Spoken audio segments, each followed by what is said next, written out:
something about baby mothers and their baby fathers. They always allow the baby father to hunch them. Not all of them, because some of y'all be, niggas be allergic to shellfish and y'all be rubbing shrimp on the butter. Oh, my life.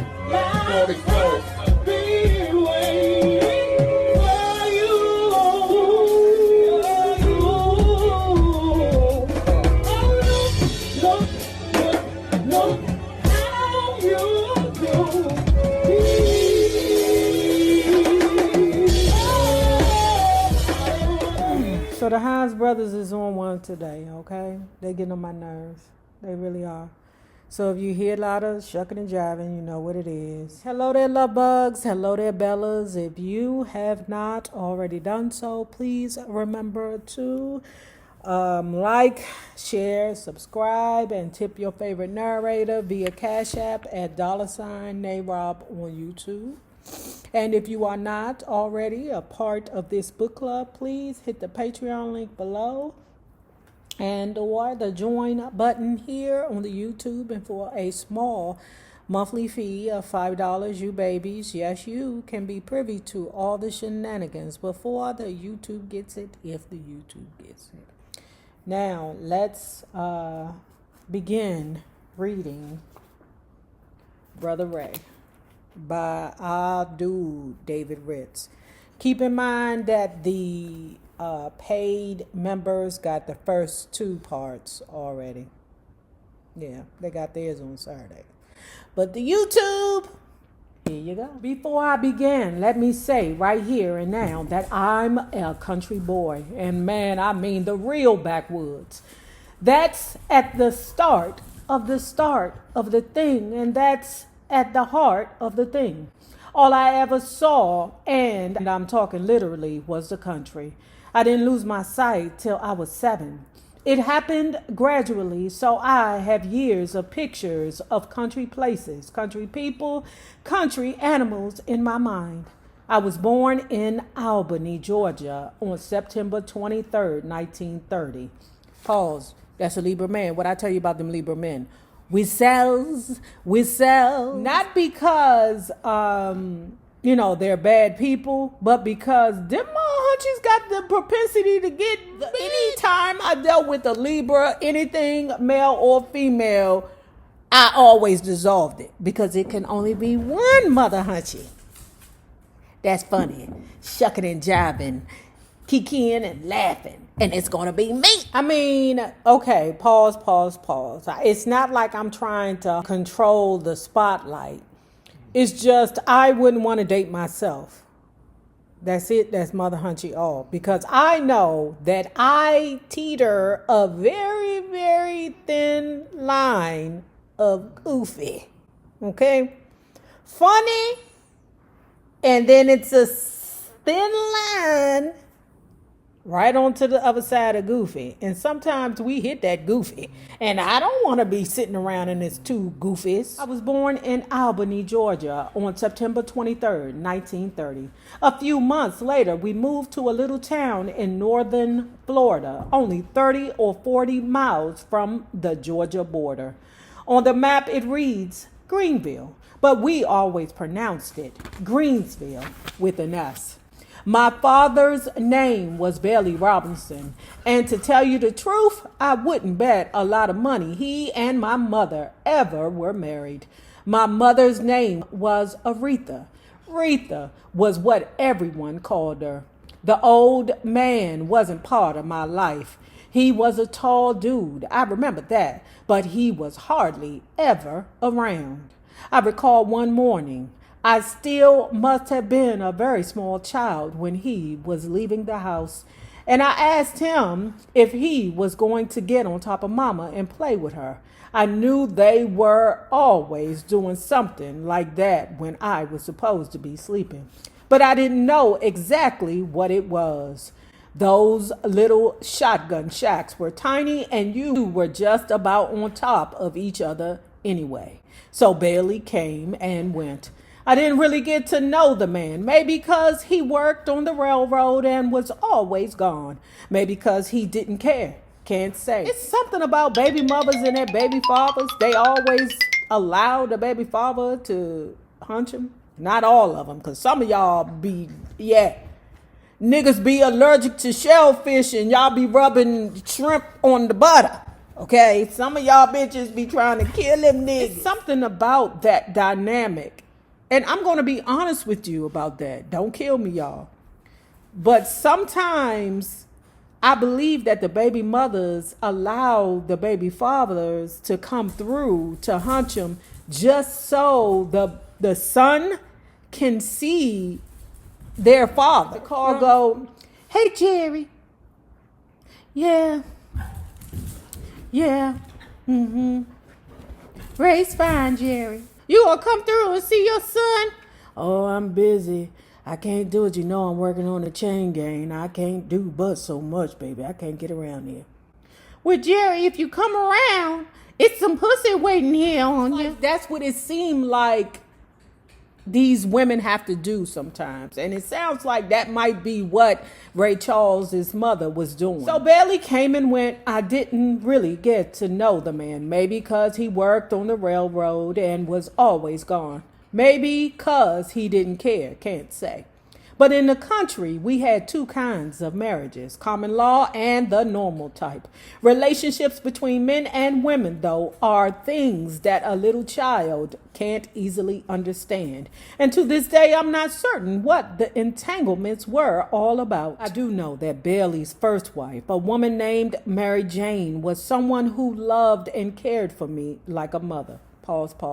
When I tell you the North has a long way to go in regards to rearing children, do you hear me? Because let me tell you something. Down here in the South, you baby mothers don't give two shiz about what happened when, where, how the nigga got here. All I know is me and your baby was born within the same month. We need to do what we need to do because that nigga ain't doing, because Jerry ain't doing what he need to do. So let's work together to make sure that these children are taken care of. The North has a long way to go when it comes to that. That's what I said, and I'm sticking to it. I do know that Bailey's first wife, a woman named Mary Jane, was someone who loved and cared for me like a mother. Probably it was during his marriage to her that Bailey had a love affair with Retha, which is how I got here. Bailey had another wife after he split up with Mary Jane. Her name was Stella, but I didn't really know her. Yeah, Mary Jane took to me like I was her own. She'd lost a son named Jabbo, and maybe I became a substitute. Who knows? The earliest years, that remains mysterious, but you have to remember that I was too young to do any serious questioning. And besides, a little kid wasn't supposed to be asking any questions. In spite of all this confusion about who was loving who, living with who, and leaving who, I do know that the two women, Mama and Mary Jane, bathed me in affection and cared for me as long as they were both alive. Pause. So I'm going to say that that's weird. I'm reflecting back on Lily's book from SWV, where she discussed how her uncle's wife used to bathe her. That's crazy to me. Crazy. And we know that that shit went totally left. I'm not saying that these women were doing things to touch Ray, because that's not what he's saying in the book. I'm just saying it's weird how he describes it. Bathed in affection. We've all had grandparents or parents to do things for us with affection. Like my grandmother on my dad's side, she cooked with so much love and affection. Like you could tell she was showing you her love through how she cooked. And she was an excellent cook. And she enjoyed how we reacted to her cooking. My mother loved to take me shopping, and she enjoyed taking me to certain places and watching me pick out clothes. And we've all received babs from our parents or grandparents or whoever was watching us at the time. But so far, what I'm reading in this book, that's what you equate with affection, not the way she looked into your eyes, held your hand, kept you close. It's bathing, and I know you're like, Nay, everybody ain't been touched. Okay, some people who haven't been touched don't think the same way that I think. But it's just weird to me. I'm so sorry. And I feel like that eventually will manifest into his adulthood. I can see how later on in life, how some kind of fetish would happen from that. Every woman that he deals with has to bathe him with affection. In spite of all this confusion about who was loving who, living with who, or leaving who, I do know that two women, Mama and Mary Jane, bathed me in affection and cared for me as long as they were both alive. Fact is, I called Rita Mama and Mary Jane Mother. Mama was small, 110 pounds or so, and she was also sickly. It wasn't that she couldn't work. In fact, she worked all her natural life. She quit school after the 5th grade and worked the tobacco and cotton fields, snapped beans and hulled peas. By now, her main job was washing and ironing. We slept together, Mama and me, till I was 11 or 12. Well, that's better than Mike Tyson. Mike Tyson slept with his mama until he was 15. That is weird, y'all. That is weird. Now, it's like seeing this or reading this like makes me feel like no wonder some of these men be still in love with their mamas when they move on to a marriage. We slept together, Mama and me, till I was 11 or 12, or else I slept on the floor. It was very cool down there, specifically on hot summer nights. We lived in all sorts of different places, moving from pillar to post. Often we found ourselves in the kind of shack which could have gone up in smoke at a drop of a match.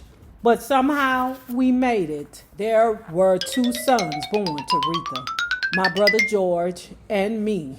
George was a year younger than me, and he was a phenomenal kid. By the time he was 3, he could add, multiply, and divide.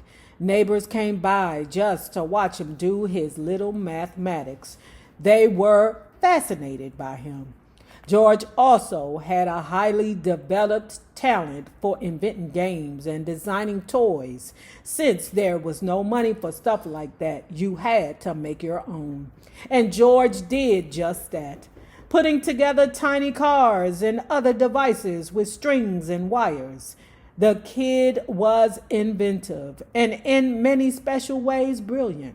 I could see that Mama was amazed by George, and so was everyone else living around us. I was a curious kid, a little mischievous, but for the most part, well behaved. I was raised to obey my mama. In the country, you did what adults told you to do. If you didn't, you got a licking. Never more complicated than that. I was a happy kid. I loved the country with all its colors and mysteries. At night, when it got so dark that I couldn't see my hand in front of me, I snuck out back with a box of matches and struck 'em all. My eyes glowed with wonder, and I felt like I was lighting up the whole world. By day, I gazed into the sun, maybe too much for my own good. And during storms, I waited for the lightning. Most kids were frightened of lightning, but to me, it was beautiful. I tried to jump into it. That's how stupid I was. I was born with music inside me. That's the only explanation I know of, since none of my relatives could sing or play an instrument. Music was one of my parts, like my ribs, like my liver, my kidneys, my heart, like my blood. It was a force already within me when I arrived on the scene. It was a necessity for me, like food or water. And from the moment I learned that there were piano keys to be mashed, I started mashing them, trying to make sounds out of feelings. Sometimes I'm asked about my biggest musical influence as a kid. I always give one name, Mr. Wiley Pitts. I called him Mr. Pitts.